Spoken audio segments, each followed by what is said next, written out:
Hey, what's up, Guardians? TBL here, coming back at you with some Destiny Taken King gameplay footage. Now, we're going back to basics in this video. We're bringing you guys a Crucible gameplay. I know it's been a while since I've done one of those, and I am going to be using that mighty, that oh so excellent Tlaloc exotic Warlock exclusive scout rifle. So I hope you guys enjoy. You know, I was getting this gameplay, mainly just playing around with it, trying to get some Crucible footage for it, because I was going to put out a review video for the Tlaloc today. But I just could not tear myself away from the Crucible while I was using this thing. I was just having so much fun, I didn't want to stop playing. Which is kind of rare for me in the Crucible nowadays. While I like the scene a lot more now that people are using, you know, all kinds of different weapons out there, except for the shotguns, everybody still uses Matador and Party Crasher. But even though I like the scene now, I still only play like maybe 4 or 5 matches and then just call it quits for the day. That's usually all I can take. But when I was running around with this Tlaloc, man, there's a reason it's called the Rain God. The Aztecs had it right because this thing brings the rain. It's basically a scout rifle that's kind of stat-wise equivalent to the Vision of Confluence, which of course we all know is that fantastic scout rifle from the Vault of Glass. It's got an okay fire rate, pretty good stability, and a decent amount of impact, but really where this thing gets crazy is with its special exotic ability. And believe me, you guys will be seeing plenty of it in this match. When you Warlocks get your super full, it basically transforms this gun from a Vision of Confluence to a Mida multi-tool. Or, I guess rather than saying transform, it merges them. When your super is charged, this weapon has better handling, rate of fire, and stability. Ooh, and get out of here with that garbage, Titan man. I'm trying to talk about the Tlaloc here. Oh man, shotguns are still so very good, and they give you a great one. The shotgun I'm using here is the Conspiracy Theory D, which you can just get from completing the story. It's basically a Fellwinner's. But anyways, that's right, imagine a scout rifle with the Vision of Confluence's stats and the movement and rate of fire buffs from Mida multi-tool, and that's basically what the Tlaloc is whenever you have your super. As you can see, I've got it right here, and watch how this fire rate pretty much doubles. It jumps straight through the roof. You can absolutely burn people down, and it's fantastic. It makes this so much fun to use. The only real downside to it is that it presents a counterbalance in that you have to keep your supercharged and basically not use it if you want to make the most of this gun. So, on the one hand, you've got an absolutely fantastic scout rifle that can burn people down, or you've got your super. Which one do you choose? Really, either choice works since you're probably going to get a couple kills with your super anyway. But there were definitely a few times where I had my super built up and just decided not to use it because I wanted to keep the Tlaloc firing as fast as it was. As you can see right there, I got completely owned by a shadow shot which shuts down supers.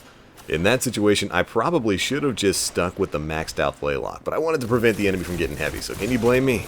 Anyways, Tlaloc is great, and it really works well for you self-revived Sunsingers out there. Since most of the time in PvE and PvP, we tend to hold on to our supers until we die, meaning that you'd get the absolute most use out of the Tlaloc. You'd have it at its absolute peak, well, hopefully for a while until you die. I can see it now, running a max armor build with Fireborn and maybe Heart of the Praxic Fire, or some other Warlock chest piece that has the solar armor defense. Pop that self-res, move into a room, and put the hands to people. It seems like a pretty good strat to me.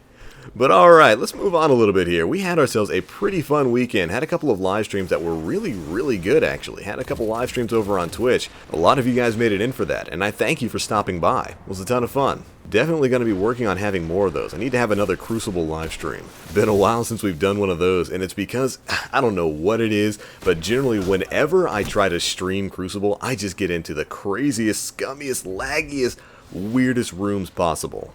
Also, that was a death of shame right there. I completely forgot that I was out of shotgun ammo. So I'm just kind of sitting looking at the Titan like, you mind not doing what you're about to do?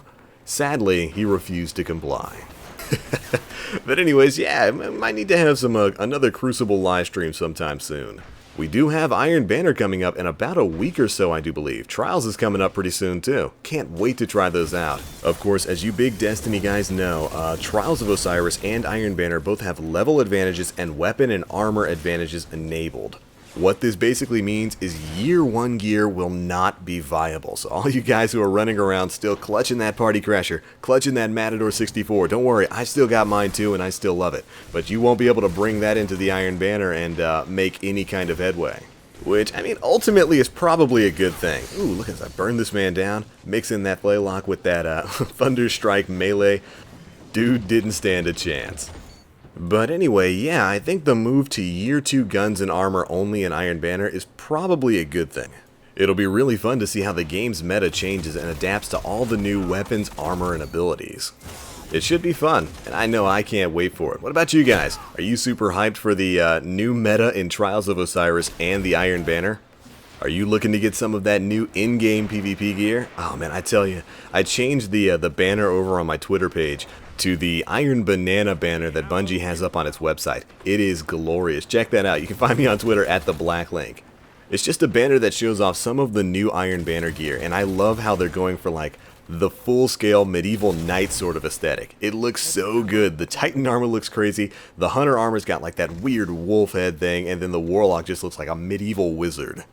I mean, you guys already know I love the Iron Banner gear. I got it in year 1 for all 3 of my characters, and now I'm going to be doing the exact same thing again. Congrats, Bungie, you got me to play Iron Banner once again. And again, I'm even excited for Trials of Osiris. I mean, you guys know I wasn't the biggest Trials guy. I kind of avoided it week in and week out because of all of the salty shenanigans that went on in there. But you know, with this crazy new meta of people actually using primary weapons, I might have to check it out. Alright, the last thing I really wanted to talk to you guys about today was maybe just concerning some of the future things we're doing with the channel. Of course, I do have a couple more review videos coming out, picking up the Ace of Spades sometime this week, same thing with the Fabian strategy. And we're considering doing something different with the weekly Nightfall live stream. Because right now, YouTube gaming is having some issues. Every time I try to stream to it, I end up losing a bunch of frames and all kinds of weird stuff. So we might be holding this week's weekly Nightfall live stream over on Twitch. But don't you worry, I'll still put out an alert sort of update video for when we go live with the weekly Nightfall, so that you guys will know that we're live on Twitch. Sound good to you guys? I certainly hope so. But alright, that's pretty much it for the match here, guys. We went on a pretty decent tear at the end there. Wound up pulling out a score of 26-8 with that 3.25 KD, and check it out.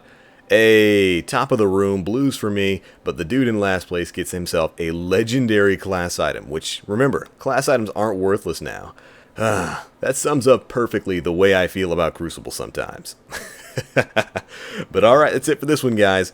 Be sure to let me know how your weekend was in the comment section below, and whether or not you were excited for some of the upcoming PvP events like Trials of Osiris and the Iron Banner.